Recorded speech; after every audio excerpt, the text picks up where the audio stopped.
Hello दोस्तों, चलिए आज हम लोग शुरू करेंगे कक्षा 7 का पाठ 6 इतिहास। पाठ का नाम है सल्तनत कालीन की संस्कृति, जो कि अक्सर यूपी टेट सी टेट और बीएड डीएलएड के कोर्स में शामिल है। तो आइए चलिए स्टार्ट करते हैं, और प्रतियोगी परीक्षाओं में भी इस इतिहास के प्रश्न पूछे जाते हैं। तो चलिए शुरू करते हैं।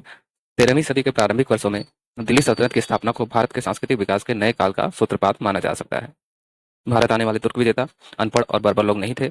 जब तुर्क लोग भारत आए तो उनके पास उनका धर्म इस्लाम था, जिसमें उनकी गहरी आस्था थी। शासन प्रबंध, विज्ञान, साहित्य और स्थापत्य कला के क्षेत्र में उनका अपना दृष्टिकोण था। दूसरी ओर भारतीयों के भी अपने धर्म, शासन प्रबंध, साहित्य, विज्ञान तथा स्थापत्य को लेकर अपने निश्चित विचार थे। इन दोनों के मिलन ने एक मिलीजुली संस्कृति का विकास किया। आइए जानते हैं सल्तनत कालीन शासन। दिल्ली सल्तनत का प्रारंभ 1206 ईस्वी में तथा अंत 1526 ईस्वी में हुआ। इस प्रकार भारत में सुल्तानों ने लगभग 300 वर्षों तक शासन किया। सल्तनत काल में सुल्तान का स्थान सर्वाधिक महत्वपूर्ण था। सारी राजनीतिक, कानूनी और सैनिक सत्ता उसी में निहित थी। वह राज्य की सुरक्षा और व्यवस्था के लिए जिम्मेदार था। इस तरह वह प्रशासन के लिए भी जिम्मेदार था। सुल्तान ही सेना का प्रधान होता था। कानून और न्याय की व्यवस्था करना भी उसी का दायित्व था। इस कार्य के लिए वह न्यायाधीशों की नियुक्ति करता था। किसी भी पदाधिकारी के अन्याय के खिलाफ उसे सीधे अपील की जा सकती थी। न्याय करना शासक का महत्वपूर्ण दायित्व था। आइए जानते हैं केंद्रीय शासन के बारे में। केंद्रीय शासन में सुल्तान का पद महत्वपूर्ण होता था। सुल्तान ही सेना का सबसे बड़ा अधिकारी होता था। युद्ध और संधि के संबंध में भी वही निर्णय लेता था। न्याय में भी उसी का निर्णय अंतिम होता था। सुल्तान अपनी मदद के लिए मंत्रियों की नियुक्ति करते थे। मंत्रियों का पदासीन रहना या न रहना सुल्तान की इच्छा पर निर्भर करता था। मंत्रियों की संख्या, उनके अधिकार और कर्तव्य समय समय पर सुल्तान परिवर्तित करते रहते थे। प्रांतीय शासन के बारे में जानते हैं। समस्त देश अनेक प्रांतों में विभक्त था।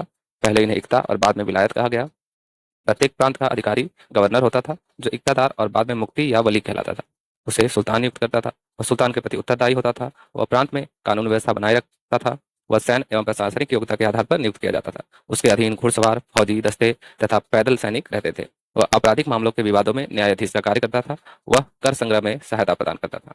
स्थानीय शासन के बारे में जानते हैं। प्रत्येक को सिख प्रत्येक सिख को परगनों में बांटा जाता था। गांवों के समूह को परगना कहते थे। प्रशासक की सबसे छोटी इकाई गांव थी। गांव का मुखिया मुकद्दम या चौधरी कहलाता था।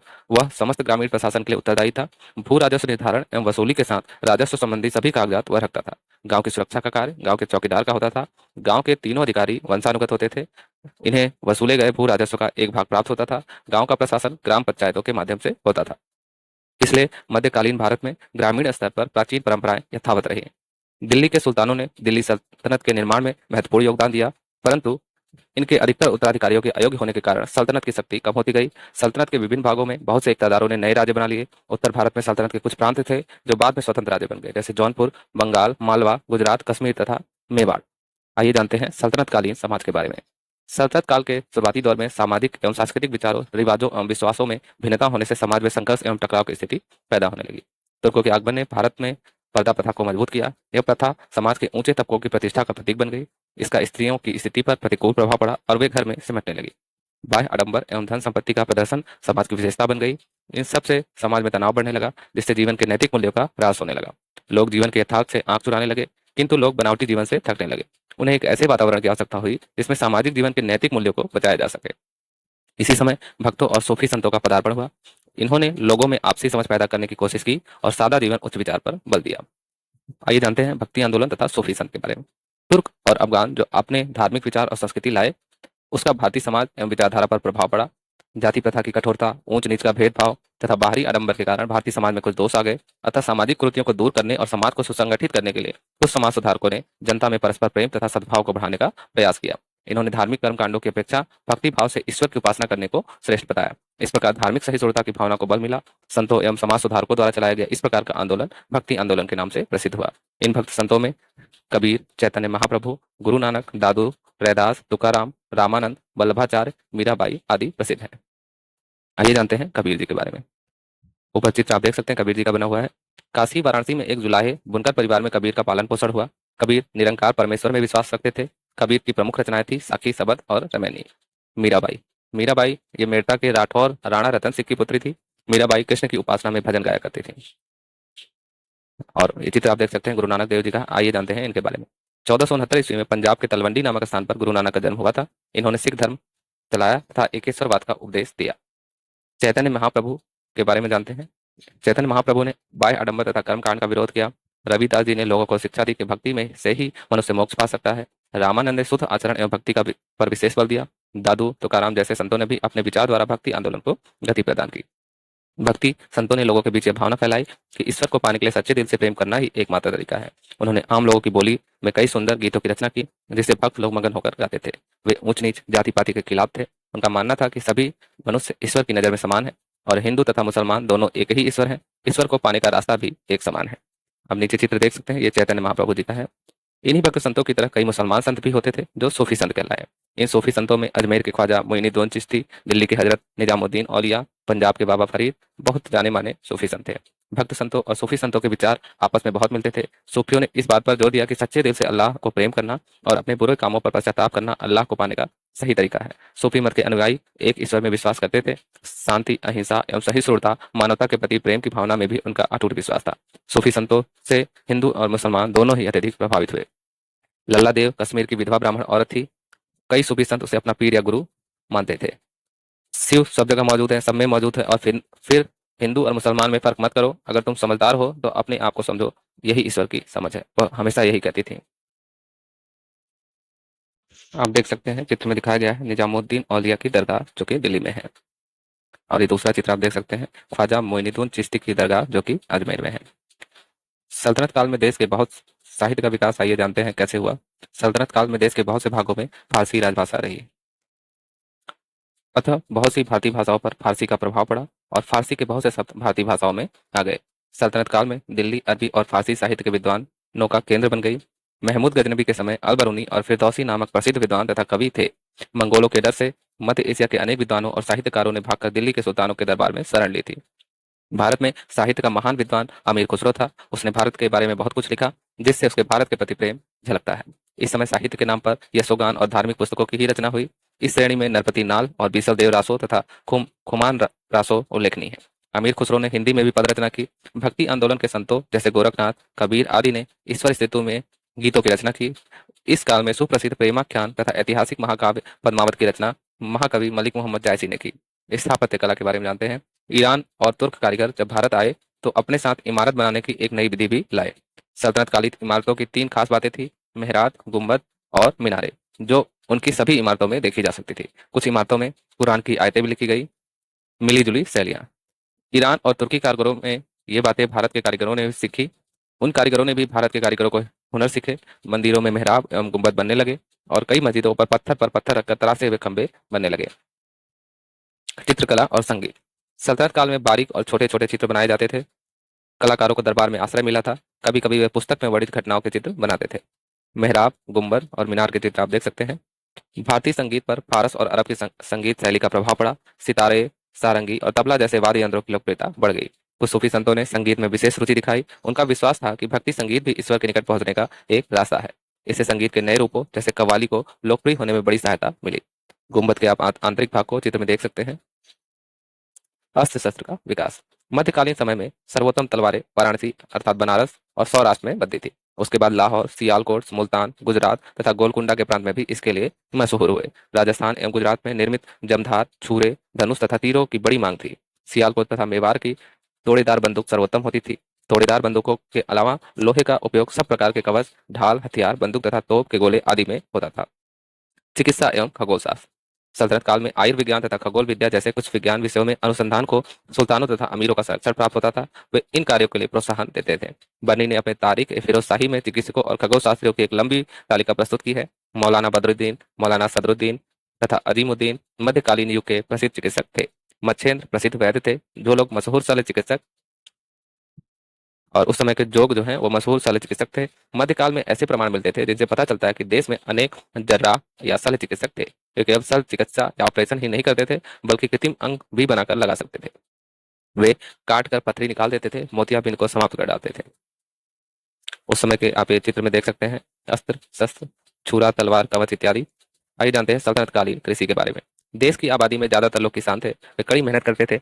देश के विभिन्न भागों में आए दिन अकाल पड़ने और युद्ध होने से किसानों को कठिनाइयों का सामना करना पड़ता था। उस समय किसानों का जीवन स्तर ऊंचा नहीं था। गांव के अधिकारी कभी कभी अपने पद का दुरुपयोग करते थे और साधारण किसानों को अपने हिस्से की भी मालगुजारी अर्थात राजस्व अदा करने के लिए मजबूर करते थे। आइए जानते हैं सल्तनत काल के व्यापार और उद्योग के बारे में। मुस्लिम विजय ने देश के उद्योग तथा वाणिज्य व्यापार में बाधा नहीं डाली। गांव तथा शहरों में कारीगरों एवं शिल्पियों ने अपने पुराने पेशे को बरकरार रखा था। उनके औजार भी वही थे। कुछ विशेष प्रकार के नए काम करने वाले कारीगर वर्ग भी उत्पन्न हुए, जैसे बर्तन पर कलई करने वाले, घोड़े की नाल एवं रकाब बनाने वाले, कागज बनाने वाले आदि। इसके अतिरिक्त कई शाही कारखाने भी थे, जो फारस देश की तकनीक के अनुसार दिल्ली के सुल्तानों पर द्वारा स्थापित किए गए थे। इन कारखानों में राज्य, राज परिवार तथा दरबारी लोग की जरूरत की चीजें बनाई जाती थी। मुद्रा के क्षेत्र में भी सुधार हुए। सुल्तानों ने चांदी के टंगे और तांबे के जीतल नामक मुद्राएं चलाई। इसी के साथ व्यापार का विकास शुरू हुआ, जिससे शहर और शहरी जीवन का और विकास हुआ। बंगाल और गुजरात के शहर अपने उत्तम कपड़ों और सोने तथा चांदी के काम के लिए प्रसिद्ध थे। बंगाल का सोनार गांव और ढाका कच्चे रेशम और मलमल के लिए विख्यात थे। वस्त्र निर्माण के क्षेत्र में महत्वपूर्ण तकनीकी परिवर्तन 13वीं और 14वीं शताब्दी में मुसलमानों द्वारा भारत में लाए चरखों द्वारा हुआ। चरखे का चलन आरंभ होने से कपड़े के उत्पादन में बहुत सुधार हुआ। लाल सागर और फारस की खाड़ी के आसपास के देशों के साथ होने वाले व्यापार में भारतीय कपड़े की धाक पहले ही जम चुकी थी। पेड़ पौधे और खनिज स्रोतों से प्राप्त विभिन्न रंगों से रंगाई का कार्य किया जाता था। उस काल में भारतीय कपड़े चीन को भी निर्यात किए जाते थे। इस काल में अंतर्राष्ट्रीय व्यापार जल और थल दोनों मार्गों से किया जाता था। भारत कुछ वस्तुओं का निर्यात करता था। इसमें चर्म और धातु से बनी वस्तुएं तथा फारसी डिजाइन आधारित गलीचे प्रमुख थे। भारत पश्चिम एशिया से उच्च कोटि के कुछ कपड़े, साटन आदि, कांच के बर्तन व मूल्य धातुएं, घोड़े तथा चीन से कच्चा रेशम और चीनी मिट्टी के बर्तन आयात करता था। आइए जानते हैं उस समय के यातायात के बारे में। दिल्ली सल्तनत के सुदृढ़ होने से यातायात एवं संचार का विकास हुआ। उस समय आधुनिक वैज्ञानिक उपकरणों का ज्ञान नहीं था। लोग परिवहन के साधनों के रूप में कुलियों, जानवरों तथा चक्के वाली गाड़ियों का उपयोग करते थे। परंपरागत बैलगाड़ी का इस्तेमाल उन दिनों खूब होता था। बैलों पर काठी के स्थान पर गद्दे रखकर माल ढोया जाता था। सवारी के लिए घोड़े, टट्टू, खच्चर और कभी कभी गधों, ऊँटों का इस्तेमाल भी किया जाता था। नदियों में नावों तथा सागर में पाल वाले जलयानों का उपयोग किया जाता था। इस तरह पाठ पूर्ण होता है और आइए जानते हैं पाठ की शब्दावली के बारे में। सूफी, सूफी का अर्थ होता है ईश्वर की भक्ति उपासना में व्यक्तिगत प्रेम भावना पर अधिक बल देने वाले मुसलमान संत। पीर का अर्थ होता है सूफी संप्रदाय के धर्म उपदेशक। और जर्रा का अर्थ होता है शल्य चिकित्सक या चीर फाड़ करने वाले डॉक्टर या सर्जन। जीतल का अर्थ होता है सल्तनत काल में प्रचलित तांबे का सिक्का। आयात का मतलब होता है बाहर के देशों से बनी वस्तुओं को अपने देश में मंगाना। और निर्यात का मतलब होता है अपने देश में बनी वस्तुओं को दूसरे देश में भेजना। चलिए जान लेते हैं पाठ के प्रश्नोत्तर को। पहला प्रश्न है, निम्नलिखित प्रश्न का उत्तर दीजिए। का प्रश्न है, सल्तनत काल के फारसी तथा हिंदी कवियों के और लेखकों के नाम लिखिए। उत्तर होगा अल बरूनी, फिरदौसी तथा अमीर खुसरो फारसी के तथा नरपति नाल, गोरखनाथ, कबीर तथा मलिक मोहम्मद जैसी हिंदी के कवि एवं लेखक थे। अमीर खुसरो फारसी एवं हिंदी दोनों के विद्वान थे। दूसरा प्रश्न है, सल्तनत काल में बनी प्रमुख इमारतों की विशेषताओं को लिखिए। तो उत्तर होगा सल्तनत काल में बनी इमारतों की निम्न विशेषताएं हैं। मेहराब, गुंबद और मीनारें जो इन सभी इमारतों में देखी जा सकती थी। कुछ इमारतों में कुरान की आयतें भी लिखी गई थी। तीसरा प्रश्न है, सूफी मत की शिक्षाओं का वर्णन कीजिए। उत्तर होगा सूफी एक ईश्वरवादी थे। वे संगीत को पूजा भक्त पद्धति के रूप में प्रमुख स्थान देते थे। उन्होंने सामाजिक सौहार्द एवं हिंदू मुस्लिम एकता की पृष्ठभूमि तैयार की। उस काल के प्रमुख सूफी संत ख्वाजा मोइनुद्दीन चिश्ती तथा निजामुद्दीन औलिया थे। चौथा प्रश्न है, भक्ति काल के प्रमुख संतों के नाम बताइए। तो उत्तर होगा भक्ति काल के प्रमुख संतों के नाम हैं कबीर, चैतन्य महाप्रभु, गुरु नानक, दादू रैदास, तुकाराम, रामानंद और वल्लभाचार्य तथा मीराबाई आदि। पांचवा प्रश्न है, सल्तनत काल में उद्योग एवं व्यापार पर संक्षिप्त टिप्पणी लिखिए। उत्तर होगा सल्तनत काल में व्यापार का विकास आरंभ हुआ, जिससे शहर एवं शहरी जीवन का विकास हुआ। उस समय बंगाल एवं गुजरात के शहर कपड़े उद्योग एवं सोने चांदी के काम के लिए प्रसिद्ध थे। बंगाल के ढाका या जो कि बांग्लादेश में एवं सोना गांव मलमल एवं कच्चे रेशम के लिए प्रसिद्ध विख्यात थे। सोना गांव या सोनार गांव जिसको बोल सकते हैं। 13वीं 14वीं शताब्दी में वस्त्रों के निर्माण की तकनीकी मुसलमानों द्वारा भारत में लाए जाने वाले चरखे से हुई। इसका चलन आरंभ हुआ और इसका चलन आरंभ होने से वस्त्रों के उत्पादन में महत्वपूर्ण सुधार हुआ। उस काल में भारतीय वस्त्र चीन को निर्यात किए जाते थे। अंतर्राष्ट्रीय व्यापार इस काल में जल एवं थल के मार्ग के माध्यम से किया जाता था। भारत में चर्म एवं गलीचे निर्यात होते थे। पश्चिम एशिया से भारत में उच्च कोटि के घोड़े एवं कांच के बर्तन, बहुमूल्य धातुएं तथा चीन से कच्चा रेशम और चीनी मिट्टी के बर्तन का आयात होता था। छठवां प्रश्न है, सल्तनत काल में कहाँ की तलवारें प्रसिद्ध थी। तो उत्तर होगा सल्तनत काल में सर्वोत्तम तलवारें बनारस और सौराष्ट्र में बनती थी। सातवां प्रश्न है, सल्तनत कालीन प्रशासन का वर्णन कीजिए। उत्तर होगा सल्तनत काल में सुल्तान का स्थान सर्वाधिक महत्वपूर्ण था। सारी राजनीतिक, कानूनी और सैनिक सत्ता उसी में निहित थी। वह राज्य की सुरक्षा और व्यवस्था के लिए जिम्मेदार था। सुल्तान ही सेना का प्रधान होता था। कानून और न्याय की व्यवस्था करना भी उसी का दायित्व था। इस कार्य के लिए वह न्यायाधीशों की नियुक्ति करता था।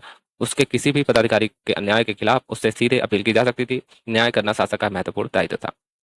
आठवां प्रश्न है, संत एवं समाज सुधारकों ने भक्ति आंदोलन क्यों चलाया। उत्तर होगा तुर्क और अफगान जो अपने साथ धार्मिक विचार और संस्कृति लाए, उसका भारतीय समाज एवं विचारधारा पर प्रभाव पड़ा। जाति प्रथा की कठोरता, ऊंच नीच का भेदभाव तथा बाहरी आडंबर के कारण भारतीय समाज में कुछ दोष आ गए। अतः सामाजिक कुरीतियों को दूर करने और समाज को सुसंगठित करने के लिए कुछ समाज सुधारकों ने जनता में परस्पर प्रेम तथा सद्भाव को बढ़ाने का प्रयास किया। इन्होंने धार्मिक कर्मकांडों की अपेक्षा भक्ति भाव से ईश्वर की उपासना करने को श्रेष्ठ बताया। इस प्रकार धार्मिक सहिष्णुता की भावना को बल मिला। संतों एवं समाज सुधारकों द्वारा चलाया गया इस प्रकार का आंदोलन भक्ति आंदोलन के नाम से प्रसिद्ध हुआ। इन भक्त संतों में कबीर, चैतन्य महाप्रभु, गुरु नानक, दादू, रैदास, तुकाराम, रामानंद, वल्लभाचार्य, मीराबाई आदि प्रसिद्ध हैं।